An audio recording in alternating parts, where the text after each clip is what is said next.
Pascal Closier, guide en libération des blocages émotionnels. Aujourd'hui, j'ai pensé vous faire une vidéo sur le EFT pour enfants avec la thématique « Je n'aime pas aller à l'école ». Alors, ça m'a inspiré de faire ce sujet-là parce que je voyais le matin passer un autobus orange, puis j'ai eu comme une angoisse qui a remonté. Et puis, tu sais, des fois, les émotions, les blocages et tout ça, des fois, ils dorment, ils sont comme cachés dans notre corps, puis il suffit qu'on vive un événement qui peut ressembler à quelque chose qu'on a déjà vécu, comme être allé à l'école. Puis moi, je suis une ancienne traumatisée de l'école. J'ai vraiment détesté l'école, tout le primaire, secondaire, jusqu'à l'université. Puis je pense que j'ai appris à aimer l'école à partir de 40 ans. Alors c'est ça, c'était très en dormance dans mes cellules. Et c'est ça, c'est comme un petit peu un sujet de l'heure, c'est l'automne, les enfants sont revenus à l'école, puis bon, des fois, ben, ils n'ont pas le goût, puis c'est ça. Fait que j'ai pensé faire un sujet, le sujet du « je n'aime pas aller à l'école ». Alors, j'aime bien dire qu'une charge émotionnelle, c'est vraiment comme un enfant caché dans une grotte, ok?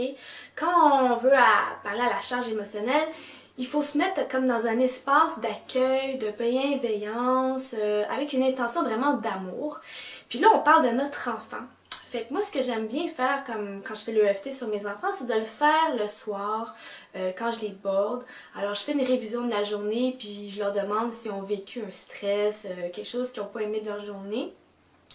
Puis si votre enfant est plus grand, comme 8 ans ou je sais pas quel âge, ça peut être fait aussi en venant de l'école ou à un moment de la journée où est-ce que vous sentez que votre enfant il est prêt à faire l'EFT. Fait que l'EFT, c'est sûr que c'est une méthode vraiment efficace. Ça a été comme vraiment prouvé et ça a aidé les vétérans d'après-guerre. Fait qu'imaginez des traumatismes d'après-guerre ou pendant la guerre, ça marche très bien pour un enfant traumatisé de l'école. Fait que la charge émotionnelle, c'est quelque chose comme un choc électrique intérieur. Quand on est en contact avec une émotion, mais il y a comme notre système énergétique, il saute. C'est comme il y a une c'est disjoncté. Alors, ce qu'on veut faire, l'EFT, c'est du tapping sur des méridiens d'acupuncture. Alors, ça va harmoniser le système émotif, le système nerveux. L'enfant va se sentir vraiment relax après. Moi, mes enfants, ils me demandent le soir, maman, fais-moi du EFT, juste parce que ça leur fait du bien. Puis après ça, ils dorment quasiment pendant que je fais un EFT. Ça les relaxe vraiment, puis ça évacue. C'est comme ça évacue les émotions de la journée, puis ça les prépare pour vraiment un beau sommeil. Alors, l'EFT, c'est vraiment le fun. On peut le pratiquer n'importe où, n'importe quand. Je vais vous expliquer les différents points. Je vais faire le EFT court. Le EFT court, c'est... je vais vous montrer les points. J'ai fait des vidéos qui expliquent vraiment plus longuement sur... ça s'appelle le EFT Introduction. J'explique vraiment plus longuement les points et tout. Fait que là, on va faire comme une petite révision rapide. OK? Fait que là, ici, c'est la fontanelle. Pour repérer, c'est entre le sourcil et quand les cheveux commencent, ici. Ensuite, il y a le coin du sourcil. Il y a un petit creux, c'est là. Après ça, on va sur le coin de l'œil, sur l'os. En dessous de l'œil, sur l'os. Sur la moustache. Le pinch. Fait que tu sais, avec les enfants, là, on imagine des histoires drôles. Fait que ça, il faut que ça soit le fun pour le faire. Ici, c'est en dessous des petites boules. Ici, c'est un pouce du creux en bas à droite ou à gauche. On peut faire les deux en même temps ou un côté. Puis, on peut faire du tapping et on peut appuyer une petite pression. Okay? Les enfants, c'est sensible, fait qu'on n'appuie pas trop fort. Puis des fois, ça les énerve, le tapping des enfants, fait qu'on peut juste déposer notre doigt sur le point. Ici, pour l'enfant, c'est à la hauteur du mamelon en dessous des bras. Pour les femmes, c'est où est-ce qu'il y a la brassière qui passe. Et aussi en dessous du mamelon, sur l'enfant, à peu près un pouce en dessous du mamelon. Et on fait une ronde comme ça. Moi, ce que j'aime bien faire, parce qu'on peut... la phrase typique, c'est « même si il y a une charge négative ». On veut utiliser la charge négative, même si la charge est négative, puis on veut mettre quelque chose de positif, comme un balancier. OK? On veut équilibrer ça, on veut équilibrer le système nerveux et émotif. Alors, même si je n'aime pas aller à l'école, j'aime bien être avec papa, maman, tu sais, quelque chose de positif, ok? On veut faire un balancier. Puis aussi, on veut vraiment toujours être en contact avec la charge émotionnelle. Alors moi, j'aime ça poser des questions à l'enfant. Quand tu vas à l'école, comment tu te sens? Quand tu vas à l'école, fait que tu sais, quand tu vas à l'école, là, il y a quelque chose qui se passe dans le corps de l'enfant. Puis je vais me mettre en situation, parce que moi, j'étais un enfant sensible quand j'allais à l'école. Fait que moi, aller à l'école, on me dit ça, là, puis j'ai vraiment plein de choses qui peuvent se passer dans mon corps. Fait qu'on va prendre l'exemple de moi, si on veut. Puis j'aime bien aussi rappeler les 5 sens. Fait qu'on va faire l'exemple là. Puis c'est ça, là j'ai une petite poupée ici. Avec votre enfant, soit il est couché, il fait dodo, soit il est assis à côté de vous. Alors c'est ça. Fait que quand on fait les points sur l'enfant, on n'oublie pas de faire l'inversion psychologique. Alors l'inversion psychologique, c'est le point sensible, c'est le point karaté, c'est là où est-ce qu'on fait du karaté. Ou sinon, c'est 3 pouces en bas, 3 pouces sur le côté. Fait que c'est ici, là, il y a un endroit où est-ce que ça fait mal, ça c'est le point sensible. C'est les 2 endroits pour se mettre en inversion psychologique, c'est pour mettre les batteries du bon bord. Alors, je me mets au point zéro, même si je sais pas comment. Même si j'aime pas aller à l'école, ben tout va bien aller, je suis en sécurité. Fait qu'on le fait sur soi. Puis ça peut être le fun aussi de faire sur le parent et sur l'enfant en même temps, parce que le parent aussi, il a peut-être des mémoires d'école qu'il n'a pas aimé. Fait que c'est ça. Une fois qu'on l'a fait sur nous, on le fait sur l'enfant. Ici. Alors, même si t'aimes pas aller à l'école, c'est correct. Papa et maman, on est toujours là pour toi. Puis, si votre enfant est capable de parler, de nommer les choses, ça peut être bon de le laisser parler. Fait que là, on a traité l'inversion psychologique. Fait que là, on demande à notre enfant, ben, quand tu vas à l'école, puis là, on fait les points pendant qu'il parle. Okay? Lui, il n'a pas besoin de se concentrer sur les points. Nous, on le fait pour lui, pour l'enfant, ou l'enfant peut le faire en même temps. Fait que moi, j'aime ça poser des questions. Mais quand tu vas à l'école, qu'est-ce qui se passe? Si on fait référence aux 5 sens, ok? Aller à l'école, comment tu te sens dans ton corps? Il sait où? Comment tu te sens dans ton corps quand tu vas à l'école? Ah, ben maman, quand je vais à l'école, mon ventre il est vraiment tout crispé. Ah, j'ai mal au ventre. On dirait que j'ai envie de vomir. Tu sais, maman, quand je vais prendre l'autobus, là, j'aime vraiment pas ça parce que mon ventre est tout serré. Puis, je sais que je vais pas voir maman toute la journée. Alors, tu sais, j'ai mal au ventre. Tu sais, ça peut être ça. Alors, puis pendant qu'il parle, ben, on fait les points. Hein, en dessous là, ici. Sur les côtés là. Je sais pas si on voit bien. Alors, quand tu vas à l'école, tu sais, quand tu vas à l'école, c'est là qu'il y a une réaction, il y a quelque chose qui se passe dans la tête de l'enfant, dans le corps. Fait on veut vraiment toujours être en contact avec la charge, parce que cette charge-là, on veut la harmoniser dans notre corps. On veut réparer le circuit électrique. Le circuit électrique qui est pas le fun, là, on veut réparer ça. Fait que c'est ça que ça fait l'EFT. Alors, quand tu vas à l'école, c'est quoi les sons que tu entends quand tu vas à l'école? Ah, maman, quand je vais à l'école, j'entends, ah ben, j'aime pas ça à l'école parce que ma professeure, quand elle se fâche, elle crie. Et ça me fait vraiment mal aux oreilles. Et puis, tout le monde parle en même temps, alors j'aime vraiment pas ça. J'ai mal au cœur, mon cœur il bat très vite. Je suis vraiment angoissée. Bon, je sais pas si l'enfant va être capable de dire je suis angoissée, mais il va dire quelque chose. Puis aussi, ben, j'ai des amis qui me font de la peine aussi quand je vais à l'école. Alors, j'aime pas aller à l'école parce que j'ai de la peine quand je suis avec quelques amis ou quelques personnes.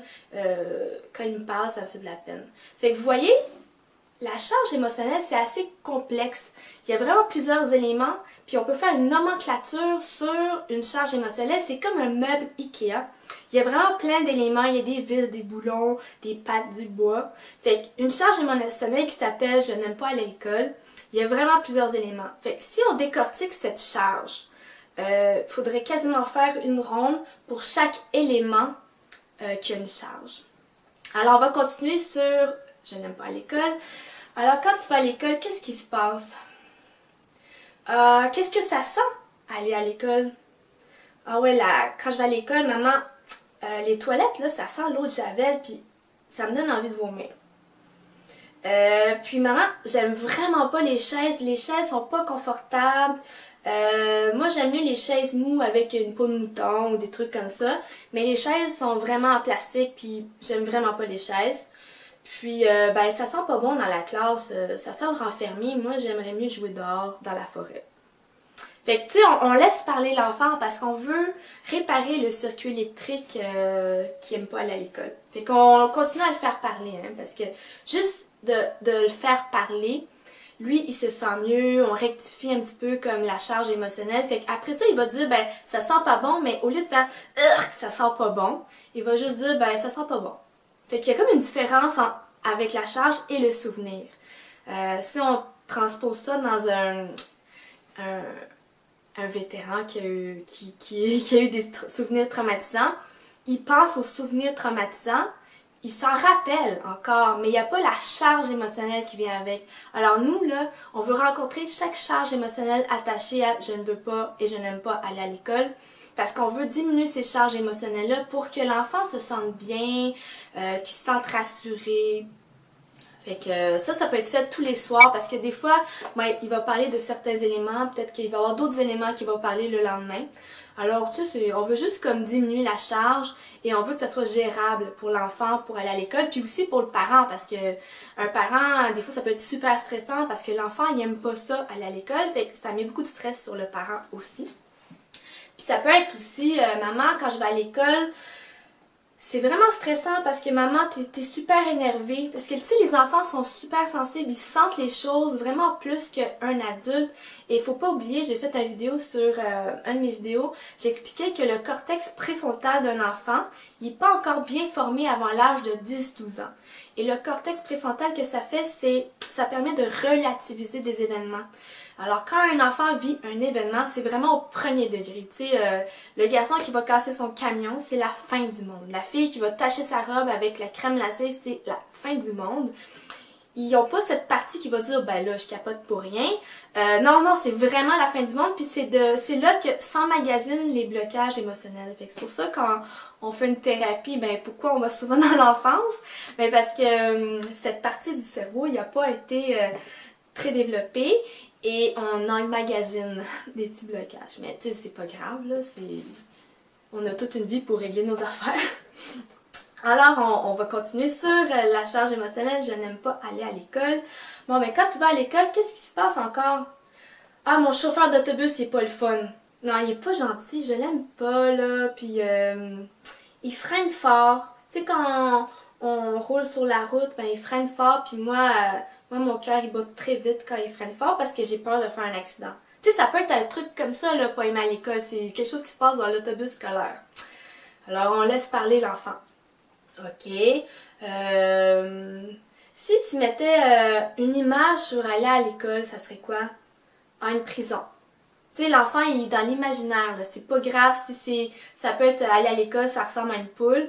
Mais bon, c'est ça. Là c'est aller à l'école, c'est comme aller en prison. Maman, je me sens enfermée. Je peux même pas sortir quand je veux. Il faut demander la permission. Il y a un code pour sortir. Je me sens vraiment comme dans une prison. OK. Fait qu'on diminue la charge émotionnelle d'aller à l'école. C'est comme une prison. Tu sais, le monde de l'enfant, là, il voit pas les choses comme nous, on le voit. Ok, alors pour eux, ben pour moi, je vais parler pour moi parce que pour moi aller à l'école c'était dans une prison. Ok, fait qu'on a fait qu'est-ce qu'on entend. Bon, moi j'entendais les professeurs crier. Ah, qu'est-ce que ça sent? Ben ça sent, ouais, la toilette qui sent l'eau de javel. Ça sent aussi mon professeur. Mon professeur, j'aime vraiment pas son parfum. Ça me donne mal à la tête. Son parfum me donne mal à la tête. Ça peut être ça aussi, là. Fait que là, on diminue la charge émotionnelle. Ok, qu'est-ce qu'il y a d'autre? Qu'est-ce que tu aurais besoin pour aller mieux? Ah, là, des fois, tu sais, on a nommé tous les sentiments, on peut aller voir c'est quoi les besoins. C'est comme un peu le langage de l'âme, la communication non violente. Tu dis c'est quoi tes sentiments et qu'est-ce que tu as besoin. Puis, tu essaies de voir si ces besoins-là peuvent être comblés. Parce qu'une charge émotionnelle naît d'un besoin non comblé. Fait que, bon, qu'est-ce que tu aurais besoin, ma petite chérie, pour que tu aimes aller à l'école? Ben, maman, le matin, c'est trop rapide, on est trop stressé. Moi, j'aime ça prendre mon temps. Ah oui, ok, fait que t'aimerais ça prendre ton temps. Alors, si on se lève plus tôt, tu sais, tu peux négocier, là. Puis ça peut être un besoin qui peut être comme faisable dans la réalité familiale. Fait qu'on peut regarder, là. Ok, ben d'abord, si on se lève plus tôt, qu'on prend plus notre temps.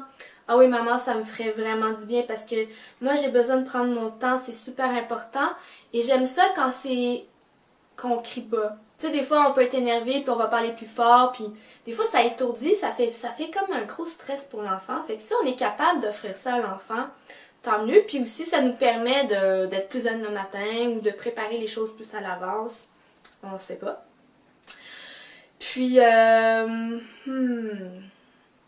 ça peut être aussi, ben maman, quand je vais à l'école, bon, c'est ça, on a parlé de l'ami. Puis qu'est-ce qu'on a besoin? Ben, j'ai besoin de sentir que t'es avec moi. OK? T'as besoin de sentir ton espace à toi. T'as besoin de sentir... Fait que, tu sais, on peut dire, OK, même si t'aimes pas ça, aller à l'école, on fait la charge de... Même si on met quelque chose de positif, même si t'aimes pas ça, aller à l'école, t'es vraiment en sécurité. Hein? L'enfant, des fois, il a besoin de sentir qu'il est en sécurité. Jamais il t'arrivera jamais rien. Les professeurs sont là avec toi. Tu sais, le professeur, il t'aime beaucoup. Peut-être qu'il y en a beaucoup à faire, mais tu sais, dans le fond, il aime beaucoup les enfants. Il est là pour toi. Alors, si jamais il y a quelque chose, tu lèves la main, tu en parles au professeur ou tu en parles à papa, maman. OK? Puis, tu as besoin de ton espace. OK. Alors, ça peut être, bon, OK, ton espace, tu as toujours ta place dans ce monde. Ta place est toujours là avec nous, avec papa, maman, avec ton frère ou ta soeur. Ça peut être, ben maman, j'ai besoin de, quand je reviens à l'école, d'avoir un petit moment, 5 minutes, parce que je joue tout seul. Mais pas avec mes frères et sœurs, une bulle. Fait que bon, si on peut offrir la bulle à notre enfant, on offre la bulle à notre enfant. Puis aussi, ben, d'avoir confiance, tu sais, même si t'aimes pas aller à l'école, maman elle a confiance que tout va bien aller, ça va, tu sais, maman est là pour toi, si jamais il y a quelque chose, t'en parles à maman. Fait que c'est vraiment comme, en tant qu'adulte, on est là dans un accueil, tu sais, un accueil dans la bienveillance, parce qu'on veut que notre enfant aille mieux. Puis souvent, l'enfant, il a juste besoin de nommer des choses. Peut-être qu'il n'est pas habitué de nommer, mais à force de faire ça, ça habitue l'enfant à nommer ce que des fois, il verbalise pas. Puis quand c'est pas verbalisé, ben des fois, ça s'emmagasine comme un blocage. C'est ça qu'on veut pas, comme une émotion et tout. Fait qu'on veut les aider à nommer leurs émotions, on veut qu'ils aillent mieux. Puis vraiment avec une présence d'amour. Fait que bon, ça, j'imagine qu'on n'a pas de difficulté à être dans la présence d'amour. Mais c'est important quand l'enfant nomme, d'être vraiment dans cet accueil-là. Aussi, j'ai pensé, il y a des enfants là qui aiment pas ça le tapping, ils aiment pas ça non plus qu'on leur touche. Fait que moi, je connais quelqu'un qui le fait sur une poupée. Là, j'ai une poupée. Votre enfant, là, il peut faire comme si l'enfant prend sa poupée, puis on dit que cette poupée-là, c'est l'enfant. Alors, supposons que l'enfant s'appelle Jasmine. Bon, ben Jasmine, la petite fille, elle va prendre sa poupée puis elle va soigner sa poupée. OK? Ben maman, là je parle de l'école, mais ça peut être la garderie, la CPE et tout. Fait que là, l'enfant va soigner sa poupée, mais qui est elle. Fait que les intentions, c'est super important d'avoir une intention parce que l'intention, c'est une pensée. Toutes les pensées, c'est une énergie. Et l'énergie s'en va où? Là où est-ce qu'elle en a besoin. Fait qu'on est beaucoup plus connecté qu'on pense aux gens autour de soi. On est beaucoup plus connecté qu'on pense à soi. Alors l'intention, là, ici, on dit à l'enfant, ben ça c'est pour toi, on va aller réparer la charge émotionnelle. Vous faites une histoire de la charge émotionnelle, puis l'enfant va le faire et ça marche. Ça marche aussi. Parce que l'enfant, ben, il apprend à verbaliser, il imagine qu'il fait sur son sourcil, son coin de l'œil et tout. Fait que ça, c'est une autre façon qui peut fonctionner aussi. Alors, il y avait d'autres choses que je voulais vous dire par rapport à ça. Alors, ben, vous me donnez vos commentaires, vous partagez l'information. Si vous voulez que je fasse d'autres vidéos avec d'autres sujets, vous m'en parlez. Alors, ben moi je fais l'accompagnement en méditation profonde pour dialoguer avec l'inconscient. Fait que des fois quand on vient me voir par rapport à un enfant, je vais faire la kinésiologie pour aller sortir des données sur l'inconscient. Les blocages appartiennent à où? Tu sais, ça peut être des blocages qui sont dans cette vie-ci, dans l'arbre généalogique ou dans une autre vie. Alors aussi, ben, on peut faire la kinésiologie sur votre enfant ou des fois je passe avec le parent quand c'est des enfants de moins de 13 ans, là, 10, c'est moins de 13 ans, je rencontre juste le parent. Et puis aussi, j'aime bien faire avec en méditation profonde la rencontre de l'enfant. Parce que quand on est en méditation profonde, puis on rencontre son enfant, c'est vraiment un langage d'âme à âme. On n'est pas dans l'ego, on n'est pas dans la personnalité, on est vraiment dans un langage de cœur à cœur. Fait que ça nous permet d'aider l'enfant, tu sais, de savoir qu'est-ce qu'il a besoin pour aller mieux, comment il se sent. Alors c'est une autre technique aussi pour aller libérer le bagage émotionnel de l'enfant. Alors, si c'est quelque chose qui vous appelle, qui résonne avec vous, contactez-moi. Mon site internet, c'est pascalclosier.com. Vous pouvez me rejoindre sur Facebook. J'ai ma chaîne YouTube. Je diffuse plusieurs outils pour aller libérer les motons émotionnels. Alors, voilà. Je vous souhaite une super belle journée et au revoir.